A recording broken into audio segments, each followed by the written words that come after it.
Bom, pessoal, então nós estamos aqui no pomar na região de Palmas, a 1140 metros de altitude. É um pomar aqui de Fuji, aqui do lado uma linha de Gala. Aqui é um experimento que nós estamos conduzindo desde 2012, sem a utilização do Dormex. Uma das coisas que a gente já observa é que esse pomar, as plantas, tanto de Fuji quanto Gala, elas desenvolveram muito mais esporões do que brindilas. O que são esporões? Esporões são estruturas como essa, de menor de 10 centímetros, e brindilas como esta, né? E vejam, observem que um dos nossos trabalhos é explicar, né, financiado pelo CNPq, é explicar a heterogeneidade de brotação. E essa heterogeneidade ela pode ser espacial, né, ou seja, no espaço do mesmo ramo. Aqui nós tivemos um ramo que formou-se no ano anterior, é um ano de 2018, 2019.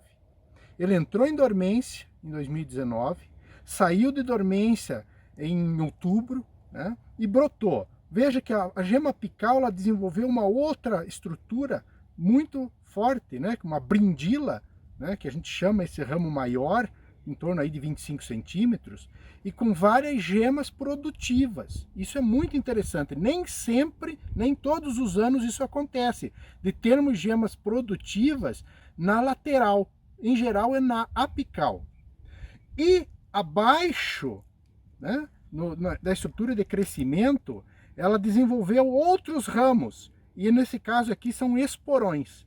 Pode ser também que desenvolva brindila, mas sempre no que a gente chama de um modelo de acrotonia, ou seja, sempre da metade do ramo para cima.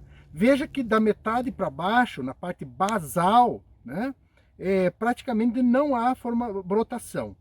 Isso é interessante, porque inclusive contraria o que as pesquisas feitas em regiões temperadas, que material ou genótipos, quando em privação de frio, muda o seu hábito de acrotonia para basitonia. E nós estamos demonstrando que não é verdadeiro. Que nós temos uma planta de Fuji que necessita mais de 1000 unidades de frio, numa região onde ocorre menos de 600, em torno de 600.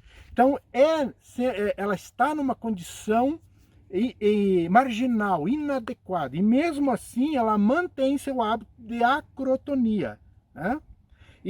E essa acrotonia ela é muito mais vigorosa no ápice e vai reduzindo este vigor à medida em que a gente se afasta do ápice para a base, né?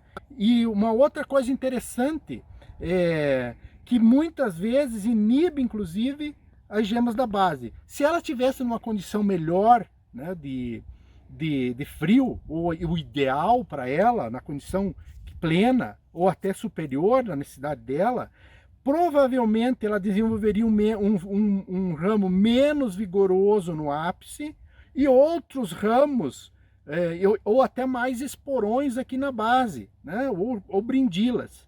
Tá? Então, o que nós determinamos aqui?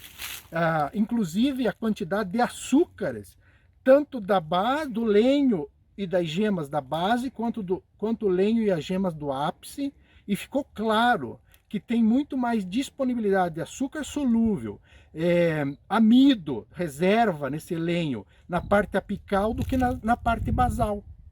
Outra atividade de enzimas como a alfa-amilase, que hidrolisa o amido, ela é muito mais intensa na parte apical do que na parte basal. Todo esse trabalho é feito durante o período de dormência.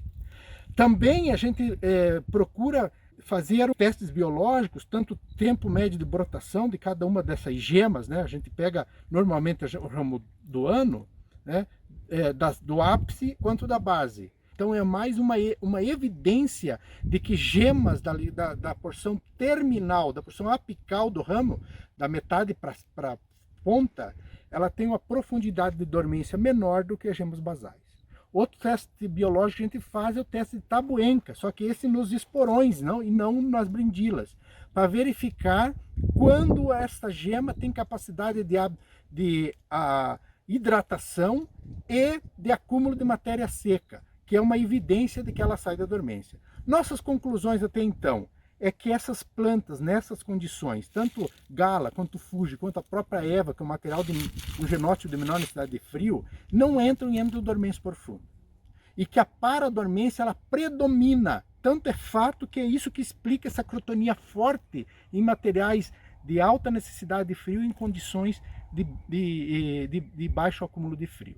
Agora, numa outra condição de ambiente, né, a mais ou menos 50 quilômetros distante do pomar inicial, aqui na região do Horizonte, em Palmas, a 1.340 metros de altitude, aproximadamente 200 metros de gradiente altitudinal. Aqui uma condição que se aproxima mais da condição ideal da planta, com maior acúmulo de frio. Aqui é um pomar de gala intercalado por Fuji, a mesma cultivar os mesmos porta-enxertos do pomar anterior. A gente estuda esse pomar desde 2017, então é o 4º ano, enquanto que naquele desde 2012, já o 9º ano, né? E a gente incluiu esse pomar nas nossas análises para ter um comparativo entre dois ambientes distintos, um de maior acúmulo de frio, que é esse caso, o outro de menor acúmulo de frio. Mas aqui se repete, ó, o ramo que se desenvolveu durante o ano 2018-2019, entrou em dormência, em outubro de 2019 brotou a gema terminal, produziu um fruto aqui na ponta, formou uma brindila, né? Aqui já dá para dizer que é praticamente uma brindila e esporõezinhos, ó, nas gemas laterais. Como é uma condição de melhor acúmulo de frio, acabou formando estruturas reprodutivas, inclusive na base. Então, se nós pegarmos aquele ramo do ano anterior que está aqui e dividirmos ele em base e em ápice, nós vamos perceber que a brotação ocorreu praticamente ao longo de todo o ramo. No entanto, predominando a crotonia, ou seja, os ramos mais vigorosos na ponta. Mesma forma, o tempo médio de brotação das gemas da parte terminal são menor do que da parte basal ou proximal, né?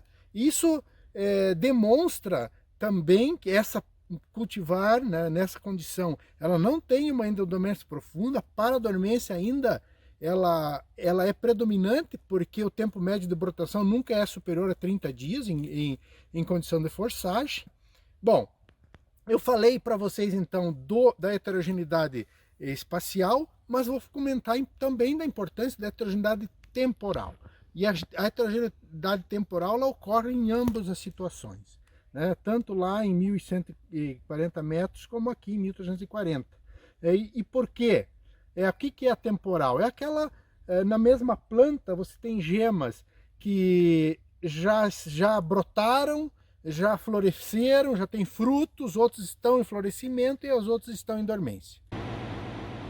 No dia seguinte da coleta em campo, nós estamos tratando as amostras de ramos.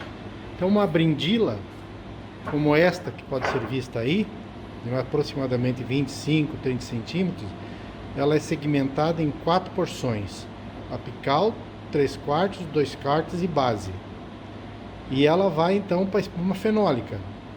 Aqui então na espuma fenólica, e daqui ela é colocada então em bandejas e vai para a estufa de crescimento. O objetivo com isso é determinar o tempo médio de brotação de cada gema, conforme a sua posição no ramo. Isso aí que nos dará um indicativo da heterogeneidade espacial da brotação e também a profundidade de dormência. Outra etapa desse trabalho é a determinação da aquisição e perda da resistência ao frio. Aqui então nós temos uma brindila, né? Uma brindila, e são os esporões, são as duas estruturas reprodutivas da macieira, no caso aqui gala. Então gemas, lenho e casca dessas duas estruturas, elas são colocadas em um banho termostático que vai até menos 40 graus. O banho termostático é em funcionamento e de tempos em tempo, a cada temperatura, desde 5 graus, 0, menos 5, menos 10, menos 15, menos 20, vai se retirando a amostra e a partir daí, através da metodologia do LT50, que é a lise de 50% das células, é calculado a aquisição e a perda da resistência ao frio das cultivares Gala, Eva e Fuji em duas condições de altitude